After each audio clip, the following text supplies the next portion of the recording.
Hello and welcome back to Hoi 4, Equestria War, the Ascendancy, under Hiram Zaranid. And to start today's video, I have looked up which ones I can actually do, and I can combine a chitin, an irradiated water, and an essence, and that should make something. Heartbreaker. This sickly green potion has the effect of draining the emotions of any creature around the user. This emotional power is the transform into healing factor, granting the user a boost in stamina as well as strength, as long as there is a sufficient supply of raw emotion to feed off. Consuming it too much can lead to emotionally weak to complete loss of any sense of emotion, giving the potion an addiction factor as they seek to drain the emotion of others in vain attempt to restore their own, leading to mania, craziness, and death. Brewing success, Heartbreaker. From the personal journal of Hiram Zaranid. Wonderful, the ability of changelings to siphon love from those around them now in the form of liquid. I've created a potion that can heal oneself by absorbing the emotion of those around them. It is particularly fast-acting and effective compared to other healing potions, though it has the drawback of needing a sustained source of strong emotions in order to draw power from. Ironically, this potion might be better use to certain other nations than it would be to us. Still, it might have its uses in battle. I'll send some samples to the Grandmaster to test it out. One step closer to transistence. Heartbreaker, plus 10% division defense, plus 5% monthly population. And we have 3 dots. And now we have a cooldown of just 68 days. Honestly, that's not too bad. But there's 2 others that we already have the ability to make as well. The Brief Respite. 2 others. This should be the Rendavis spot, and the guide as she sat her bags onto the ground. With any luck, this westerly leeward should be meeting up with us soon. I had no idea that the Starfather had so many friends, said Zethro in wonder. He sat down next to a tree, making himself comfortable. That would be an honor. The 2 had settled down next to a river north of the city of Ivanborn.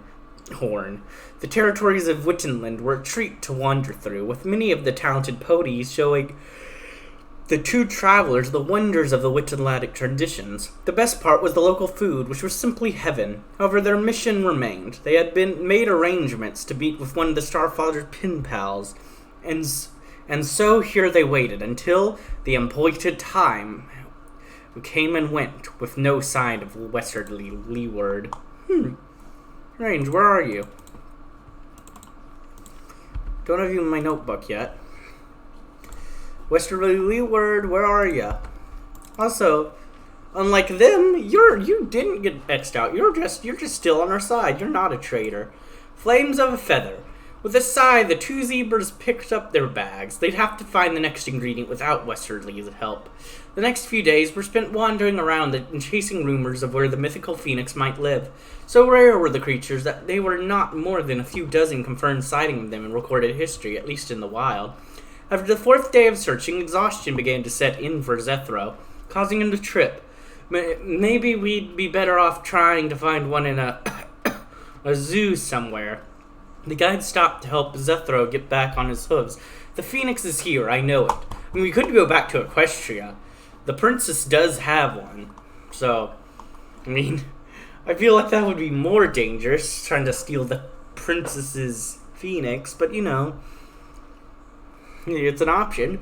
The phoenix is here, I know it. We have to keep searching. After patting him on the back, Zethro weakly nodded and continued searching with her. After a few more hours of fruitless searching, Zethro collapsed from heat exhaustion. The guide rushed to his aid, cursing herself for pushing him too hard. She retrieved some water and carefully poured it down his throat when suddenly a bright orange-red feather slowly fell in front of her, gently landing on top of Zethro's chest. As soon as it touched him, she felt a chilling warmth flow through him. Zethro's eyes shot open and stood up as if he was perfectly healthy. Whoa! What was that? I feel amazing! The guide sat speechless. She picked up the feather, then looked to the sky in hopes of finding where it came from. She caught a glimpse of something, crimson, flying across the mountain. I think we have our phoenix feather. Named ingredient, phoenix, feather of a phoenix, to be used in the alchemical super projects. So they just gave it to us. Well, I guess we're not getting a guide picture here, because they suck and didn't show up. Spiders, too many eyes, too many legs, and the pony way too big. That said, I'm not one to fear spiders, although I do not harbor any fascination on them either. Everyone said to never go to the Egyptic forest, no matter how important my affair are. Yet again, is there a more important affair than the teacher's gold for equinety? I'm going into this forest to collect the spider's silk. Let's just hope Zethro doesn't mind going into spider territory. It'll be fine. He could get over himself.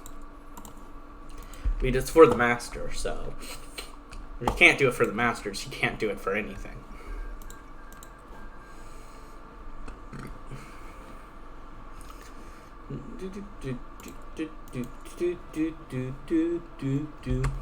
The innkeeper. With the phoenix feather secured, the guide and Zethro checked into a Mazza and Namus, a small inn on the outskirts of Ivanhorn.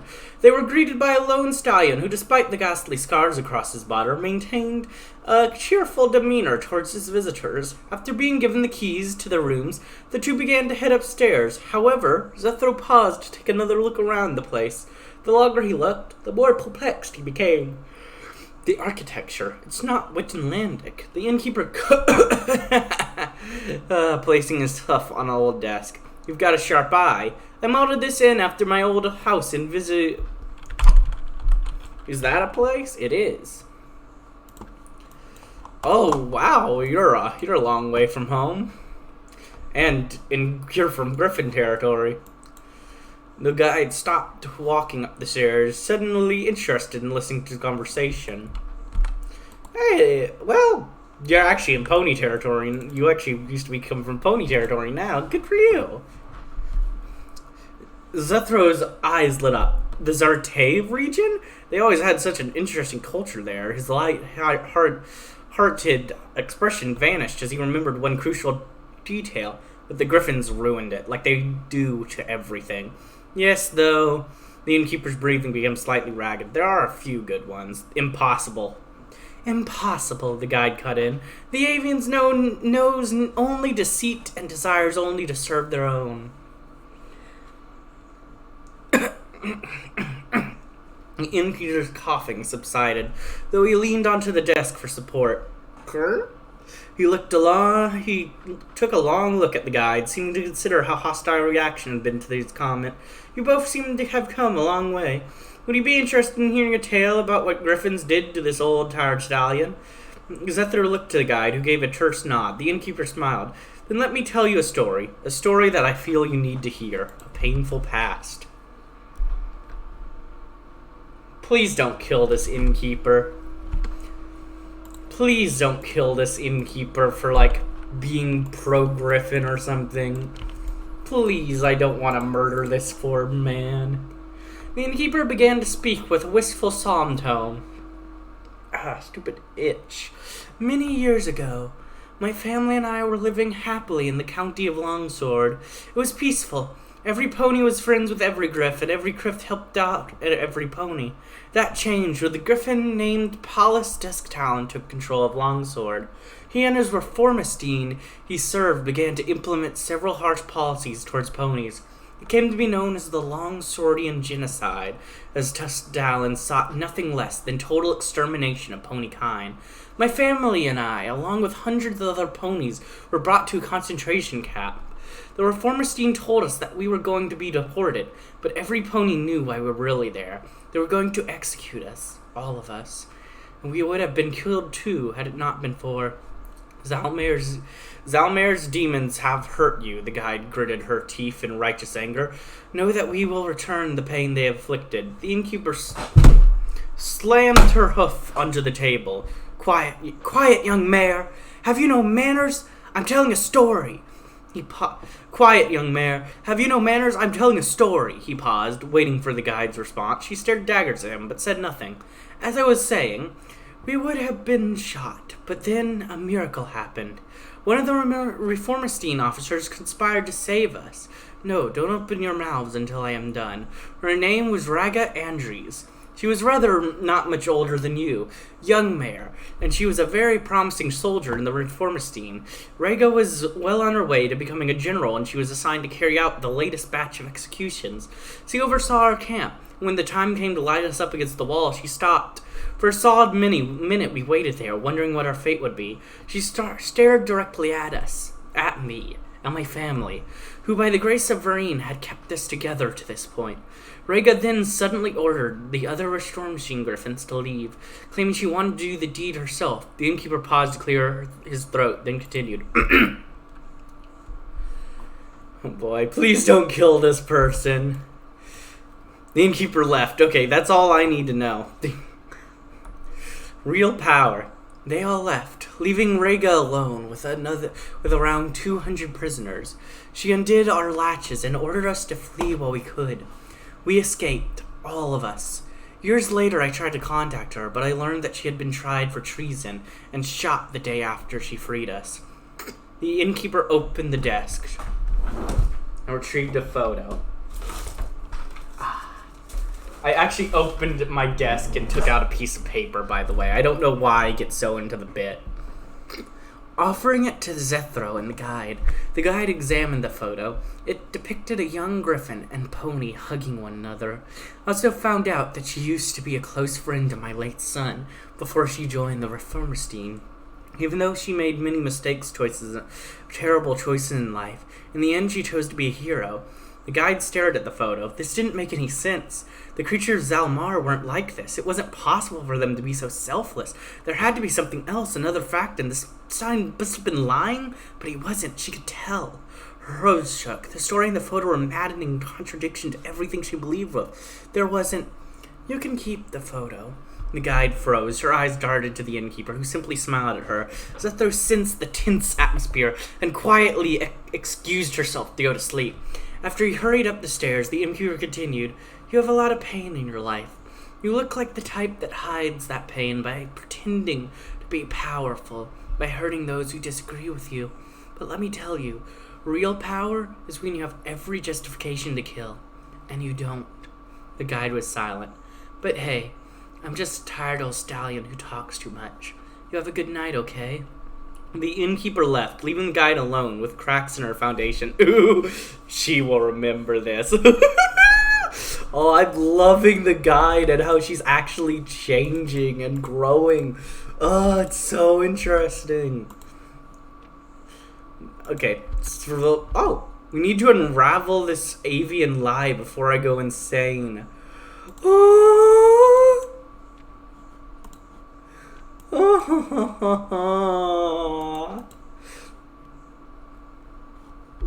This is good.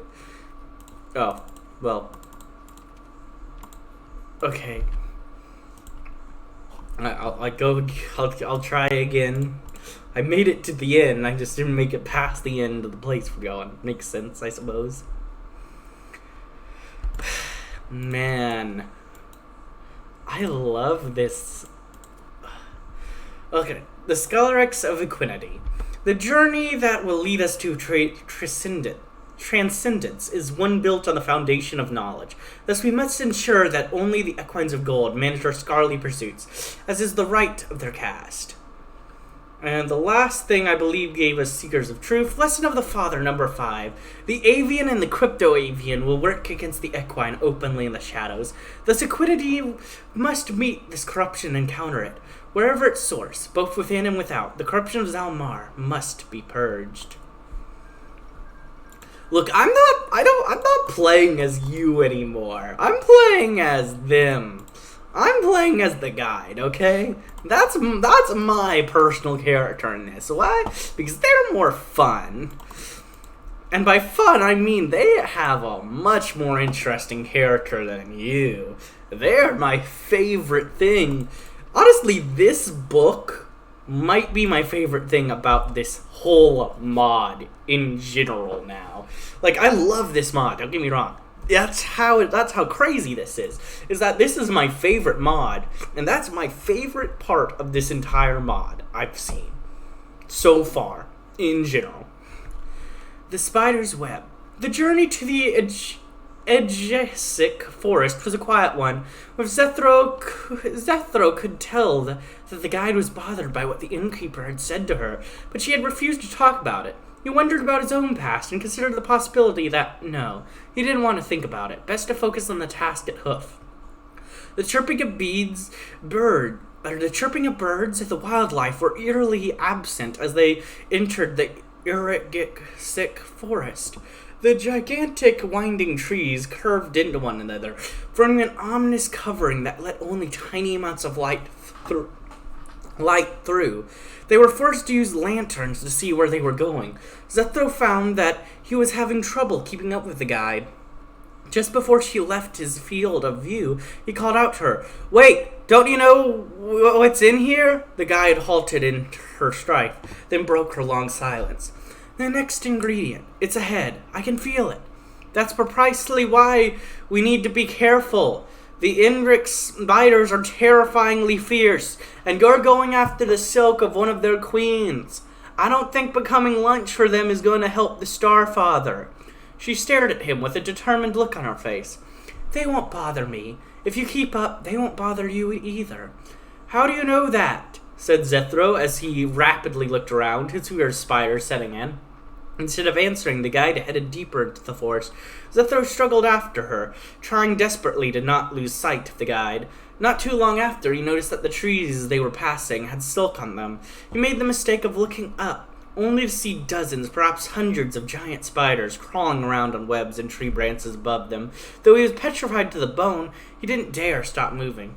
The guide briefly paused at a small clearing, where a grand web was spun in front of her.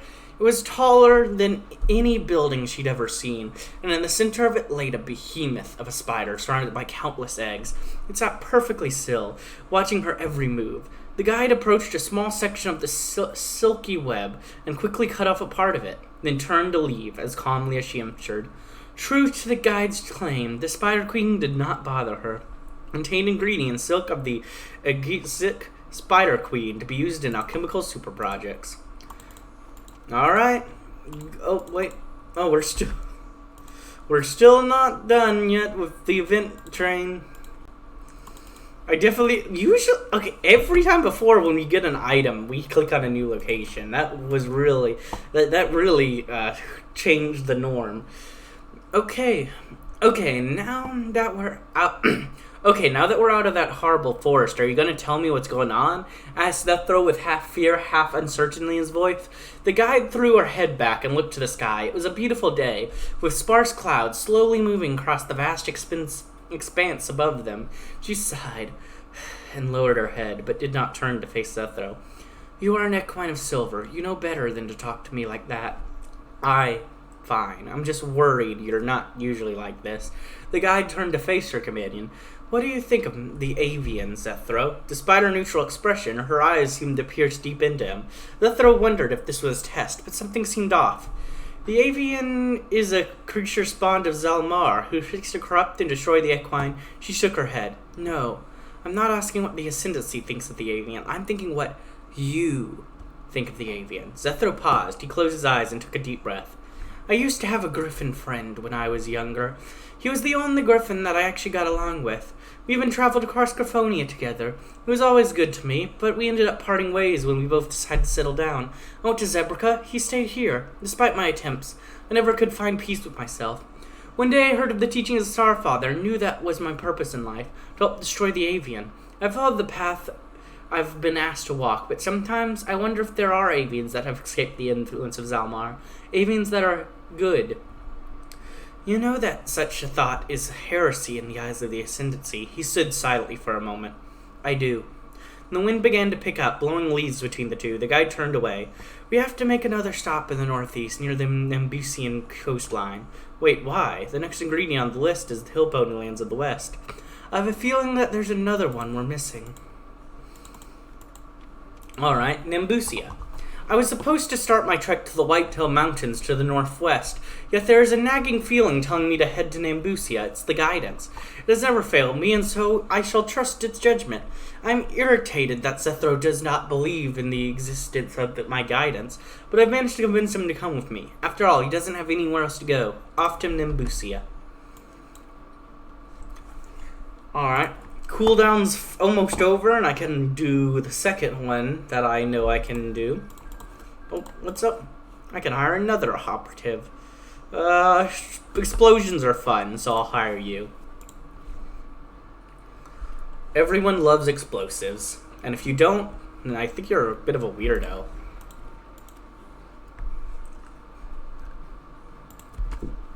Alright, I'll look at that in a moment. I want to go ahead and get my next project in. There we go. And now my next project I want to do is I need to do dust. I need sap. And I need tear. Essence of loyalty. After the additions and mixing of an individual's blood, the creature consuming the potion will become completely obedient to the will of the one who has their blood inside the mixture for a certain amount of time. Adverse effects to the subject's psychology can be observed once the potion becomes fully effective. Worshipping the master in question, severe nausea and vomiting, fanaticism, and an undying will to serve their master and to fill all their wishes as long as this potion is active. Okay. Well, this is like exactly what the nation wants. Brewing success, essence of loyalty. From the personal journal of Hiram Zaranid. Loyalty. One of the famous equestrian elements. Condensed down to the liquid form. It was not even that difficult to make. This potion, when combined with the blood of an individual, will make another individual completely and unquestionably loyal to them. I can think of scarcely few scenarios where this might be useful. Maybe with equines of silver who are having trouble with their faith. Yeah, I can see very few. Very, very few. I imagine it would be amusing to command an avian to kill itself with this. An idea to pass along to my grandmaster, perhaps. I don't particularly enjoy torture myself. One step closer to transistence. Gives +5 division recovery rate, -5 organization. After the addition and mixing adverse effects to the subject's psychology. Okay, I've read all that. Alright, there we go. There's the second one done. So if this were not doing cherish the intellectual of the Godhead, the disciples of the Ascendancy believe that all knowledge is power, the Humanites take this creed to the extreme, gathering all information that is needed to make our path to salvation, just as our Father intended. Their glorious work will be supported so that the Enlightenment can have a future. We're also... Okay, let me get another thing going real quick. Let's see. Sure, you. We're also not doing the beauty of equine experience. Equinity is superior in every way. Whether it is through scholarly or artistic pursuits, there is no need for petty squabbles between the Zumanites and Umanites. We will either master all necessary paths of knowledge, or we will fail, and our souls will be impure for the restoration of the Godhead. And I'll look at the one we're actually doing after I read this. Rock-solid teamwork. Within a large rocky outcropping near the northern shoreline of Pachopolis sat 2 zebras laying in wait. They'd been hiding there for several hours in hope of spotting something. The guide didn't know exactly what she was looking for, but the guidance drew her to this place, and the guides had never failed her. I just don't understand. How is that you are so certain that we need something not on the list? And why would it be here? There's nothing but shorelines and rocks and crabs. I hate crabs. At least you don't hate sand. She hushed Zethro. Quiet. We need to be patient. I just have a feeling. It's hard to explain. Zethro briefly opened his mouth to protest, but said nothing. They continued to wait for some time. Eventually, the angle of the sun began to shine in Zethro's eyes, which caused him to shift around for a less blinding position. The guide hissed at him again, and told him to be still, no matter what. Not a few moments later, they began to hear the flapping of wings from behind them. The guide and Zethro ever so slightly turned their heads to see part of an absolutely gargantuan bird land on top of the outcropping that they had only partially ascended. Still, the two sat quietly, making no noise or sudden movement. As time passed and the sun set, the bird seemed to fall asleep. The guide procured a small vial from her pouch and lightly kicked Zethro. We need one of its feathers. I'll pluck one. You hold this chemical up to its beak. It should put the creature to sleep if it wakes up. Having been saved by the guide on multiple occasions, Zethro knew better than to question her. The two zebras quietly climbed up the rest of the outcropping to get to the giant bird. Upon reaching the top, they saw the creature for what it was, a rock. The guide made her way to the rock's wings, while Zethro crawled up to its beak. The fact that the beak was almost as large as him didn't do his nerves any favors. The two looked at one another and nodded. Zethro held the vial up and silently prayed while the guide plucked a feather from its wings. The rock's sides shot open briefly, freezing Zethro in fear, but then they slowly closed again. The two slowly backed away, making off with another ingredient for the Starfather's super projects. First, fiery birds, now giant bird. What's next? Actual Zemans of Zalmar? Probably. Obtains ingredients, tall feather of the Nimbusian rock. Now, we probably will have to get a feather from a griffin, to be honest. Just knowing how this is going and that you just said that. The teacher needs what he calls holy water. He has failed to specify exactly what he means by it. I suppose he has tasked me to find out in this journey. By asking locals about whereabouts of this holy water, I've deduced that there's a forest located slightly inland of the west that they call Water Forest, located in a place called Watertowns. Of course, the Watertowns has the water. I will see to it that I acquire this so-called holy water. And what we're currently doing, back to this, is only equine... Wow, that was quick. I'm going to go ahead and read this. The only equines are truly capable of creating and appreciating art.